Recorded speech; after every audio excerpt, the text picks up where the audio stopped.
3 कृषि कानून के विरोध में रविवार को विभिन्न राज्यों में किसानों ने महापंचायत का आयोजन किया। उत्तर प्रदेश विधानसभा चुनाव से पहले आयोजित इस महापंचायत में लाखों किसानों ने हिस्सा लिया। इधर महापंचायत के आयोजन पर हमला बोलते हुए उत्तर प्रदेश के उप मुख्यमंत्री केशव प्रसाद मौर्य ने कहा कि असली किसान बीजेपी के साथ हैं। साथ ही उन्होंने कहा कि आंदोलनकारी किसान सपा और कांग्रेस वाले हैं। वहीं किसान नेता राकेश टिकैत ने कहा कि अब मिशन देश बचाने का है। उप मुख्यमंत्री ने कहा कि किसान भारतीय जनता पार्टी के साथ हैं। सपा, बसपा, कांग्रेस और लोकदल जैसे दलों ने किसानों का रूप धारण करके ये बताने का प्रयास किया कि वो किसान हैं।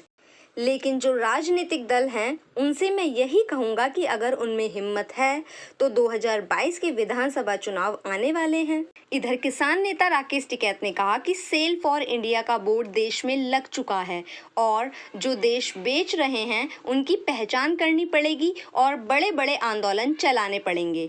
मुजफ्फरनगर के राजकीय इंटर कॉलेज के मैदान में रविवार को संयुक्त किसान मोर्चे की ओर से आयोजित किसान महापंचायत को संबोधित करते हुए राकेश टिकैत ने कहा, आज संयुक्त किसान मोर्चे ने जो फैसला लिया है उसके तहत हमें पूरे देश में बड़ी बड़ी सभाएं करनी पड़ेंगी।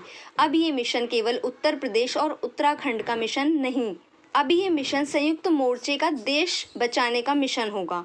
ये देश बचेगा तो ये संविधान बचेगा।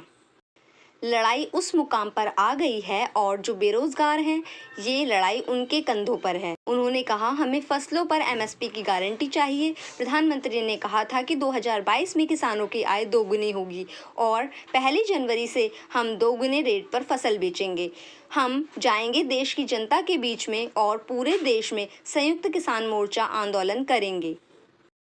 साथ ही राकेश टिकैत ने कहा, जिस तरह एक एक चीज बेची जा रही है, तीनों कृषि कानून उसी का एक हिस्सा है। उन्होंने भारतीय जनता पार्टी की सरकार पर देश की जनता को धोखा देने का आरोप लगाते हुए कहा, इनका धोखा नंबर 1 है कि यहाँ पर रेल, हवाई जहाज और हवाई अड्डे बेचे जाएंगे।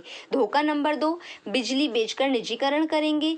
यह कहीं घोषणा पत्र में नहीं लिखा। जब वोट मांगते तो नहीं कहा कि बिजली भी बेचेंगे।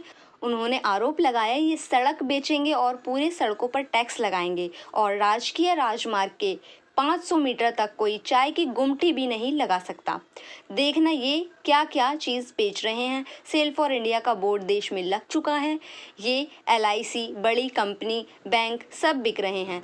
देश में बंदरगाह बेच दिया गया। ये जल को बेच रहे हैं। निजी कंपनियों को नदियां बेची जा रही हैं। ये कभी भी बोर्ड लगा सकते हैं कि भारत बिकाऊ है।